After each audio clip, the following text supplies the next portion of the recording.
J'aime la vie au Saguenay-Lac-Saint-Jean. Une présentation de la MRC du Domaine du Roi. Aujourd'hui, nous vous présentons un point de vue unique de la région. On est actuellement dans la réserve faunique à Chamouchouane, les chutes chaudières ici, et on parle de la municipalité à J'aime-la-vie, de l'adorer aujourd'hui.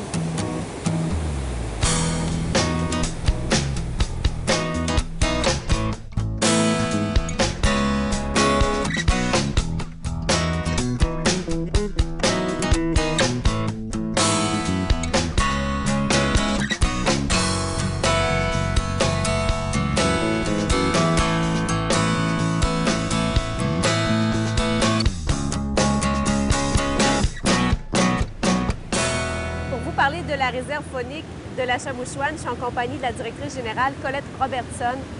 Et sincèrement, Madame Robertson, on a fait quand même quelques kilomètres pour s'en venir ici, là, mais ça les valait chacun de ces kilomètres qu'on a fait ici. Wow! C'est donc bien beau! Oui, ça, c'est des chutes Assiniquoit. C'est le mot Innu pour dire les chutes chaudières. Donc, c'est un des beaux sites de la rivière à Chamouchouane.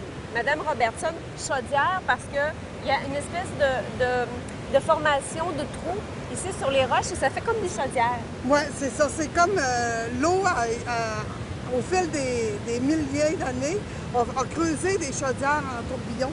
Et c'est pourquoi qu'on appelle ça la chute chaudière, vraiment. Madame Robertson, je vois ici Réserve faunique Québec, CEPAC. Oui. Alors ça, ici, la réserve faunique à Chamouchouane, c'est géré par la CEPAC. Comment ça fonctionne exactement? Ça fait partie du réseau des réserves fauniques de la CEPAC. C'est la CEPAC qui est vraiment le gestionnaire de l'ensemble des réserves fauniques au Québec, dans un mandat confié par le gouvernement du Québec. Et la réserve faunique à Chamouchouane fait partie de ce réseau-là. À Chamouchouane, ça veut dire quoi? Ça veut dire là où on guette l'orignal. Là où on guette l'orignal. Oui, c'est ça. Ah, ça serait le fun d'en voir un là, sortir de la forêt. Oui. Bon, Madame Robertson, ici, étonnamment, on peut faire du canot sur la Chamouchouane. Mais pas ici, il y a du portage qui se fait, là. Oui, oui. Tout le long de la rivière Chamouchouane, on peut faire du canotage. Il y a différents niveaux de degrés de canotage. Puis quand c'est pas possible, comme pour les chutes chaudières, il y a des sentiers pour lesquels tu fais du portage pour le canot et tu redescends au milieu. Donc, il y a différents niveaux ou différents tronçons que tu peux continuer de faire la rivière. C'est grand comment, la réserve faunique? C'est immense, le territoire dans lequel nous sommes présentement. Il y a des lacs, donc on peut venir pêcher, on peut venir en vacances. Oui, il y a des équipements d'hébergement. Pour la pêche, c'est l'objectif premier des gens qui viennent dans la réserve faunique à Chamouchouane. Pour venir pêcher, il y a beaucoup de lacs. C'est 4500 km² au niveau de l'ensemble de la réserve faunique. On a des équipements d'hébergement, entre autres à Chicoubich. On a une vingtaine de chalets, plus un terrain de camping. Il y a des différents campings un peu partout, comme les gens qui descendent de la rivière vont arrêter camper un peu tout le long. Camping sauvage. Oui, camping sauvage, on peut dire ça comme ça. Madame Robertson, racontez-moi un peu l'histoire ici de la Chamouchouane, parce que c'était quand même, bon, pour ce qui est des Inuits, des montagnais, bon, c'était une route importante, ça, ici, la Chamouchouane. Oui, oui, c'était leur route, c'était leur autoroute, si on peut dire, parce que... L'autoroute! Oui, c'est ça. Les gens montaient l'hiver en territoire. L'automne, ils montaient en territoire, ils passaient l'hiver en territoire. Et le printemps, ils redescendaient. Donc, c'était le moyen de transport, c'était le canot. C'était vraiment la route, l'autoroute des fourrures. Quand on parle de la route des fourrures, là, on parle inévitablement de la Chamouchouane. Encore aujourd'hui, bien sûr, les Autochtones vont profiter de ce beau secteur aussi. Oui, il y a plusieurs familles qui résident encore, qui trappent dans les secteurs de la Chamouchouane. Il y a des terrains de trappe familiale pour lesquels les gens habitent ici. Et c'est un territoire très utilisé encore aujourd'hui par les Autochtones. Oui. Madame Robertson, moi, je veux vous remercier sincèrement de nous avoir fait connaître aujourd'hui ce secteur de la réserve faunique à Chamouchouane. Merci, Madame Robertson. Ah, mais ça fait plaisir. Vous pouvez venir découvrir d'autres coins quand vous pourrez. C'est sûr. Merci. Merci.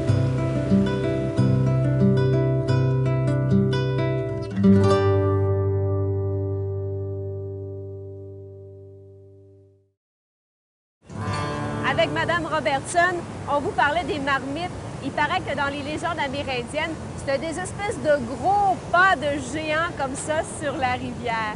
Et là, actuellement, l'eau est tellement bonne, c'est tout chaud à l'intérieur de ces marmites et je prends un petit bain de pied au bord de la Chamouchouane.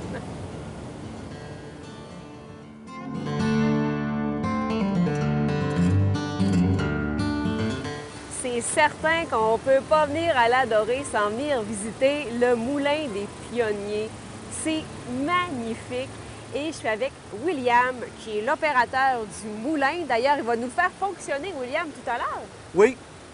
Ce moulin-là, en passant, date de 1889 et est actionné seulement par la force de l'eau. Alors, ce que vous allez voir à l'intérieur est authentique du temps. Et on sait que dans le temps, on sciait le bois des colons.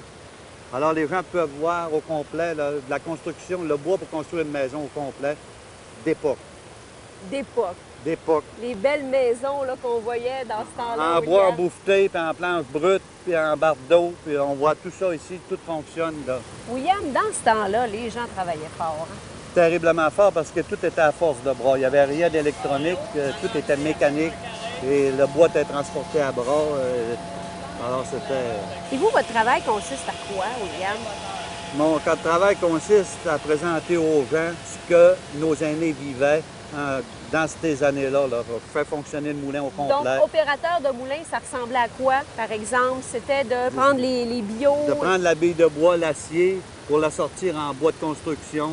Après ça, il y avait le planeur, la dégaufrisseuse, pour faire préparer le bois pour la finition. Le bardeau, les bûches de bois pour faire des bardeaux pour la couverture.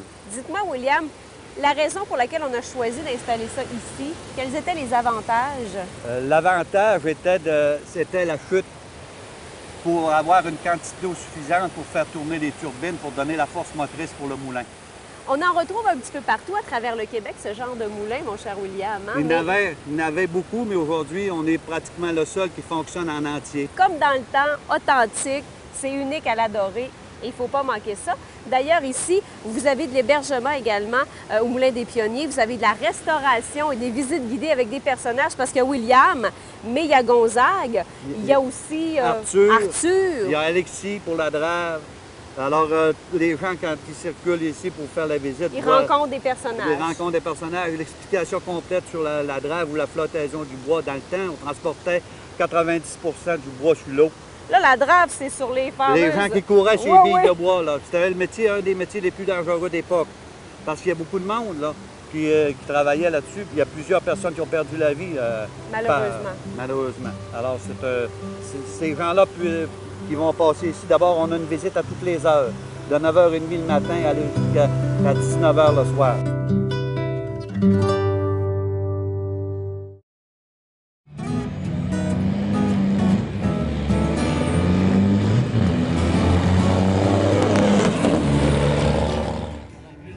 Chaque année, ici, du côté de l'Adorée, il y a le Festival des camionneurs. Et j'en ai profité, bien sûr, aujourd'hui pour embarquer dans un de ces gros mastodontes et même de le faire sonner comme ça ici. Alors, ça fait des dizaines d'années qu'ici à l'Adorée, bien, ce festival fait notre fierté, en fait.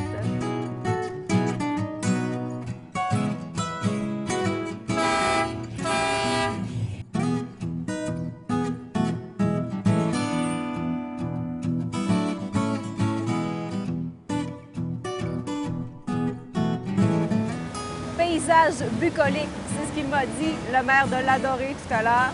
Et le maire, M. Jacques Asselin, me disait que lui, il a fait du canot sur la rivière Achamouchouane. Donc, vous la connaissez, M. Asselin. Pourquoi vous teniez tant à m'amener ici aujourd'hui? Et je vous dis, ça vaut vraiment le détour, mais pour vous, c'est important que je vois et que les gens à la maison voient ce décor. Oui, parce que c'est un lieu qui est inconnu. Hein? Vous avez vu vous-même en vous rendant ici, l'accès est assez difficile. Cependant, c'est un lieu qui est bucolique, comme vous dites. C'est un endroit où, éventuellement, ça sera une réserve aquatique mondiale. Et comme l'Adorée, on nous qualifie d'être une partie de l'arrière-pays. On considère que ce lieu historique fait partie un peu de l'arrière-pays de notre collectivité. Donc, Monsieur le maire, pas de développement domiciliaire ici, là? Non, au contraire. On a déjà beaucoup d'espace dans ma municipalité. On n'a pas besoin d'exporter ici. Ma ville, ma fierté, c'est ça l'Adorée? Oui, c'est notre slogan qu'on a adopté à l'occasion du centenaire de la Dorée, qui s'est tenu en 2006. Donc, la fierté, c'est parce que les régions rurales, en général, moi, j'ai constaté qu'on a peut-être parfois un discours misérabiliste. Et en fait, on n'a pas vraiment là, de projet d'avenir. Et on pense que l'arrière-pays, avec la nature, le plein air, le développement durable, il faut en être fier, il faut le préserver aussi. La Dorée, c'est surtout des gens et des personnes qui sont attachés à leur village. Il est composé majoritairement de familles souches, de pionniers qui ont érigé cette localité-là en 1904 comme municipalité. Et donc, c'est un endroit où il y a plein de ressources à développer aussi. Monsieur le maire, merci beaucoup. C'est à la Maison Marie que se termine notre visite aujourd'hui dans la belle municipalité de la Dorée. À l'intérieur ici, vous pouvez manger. Et Marie, en fait, c'était l'épouse de celui qui avait le moulin des pionniers ici. En fait, c'est une magnifique visite. Je vous invite aussi à la faire. Et notre émission est disponible toujours via Facebook sur TVA Saguenay-Lac-Saint-Jean.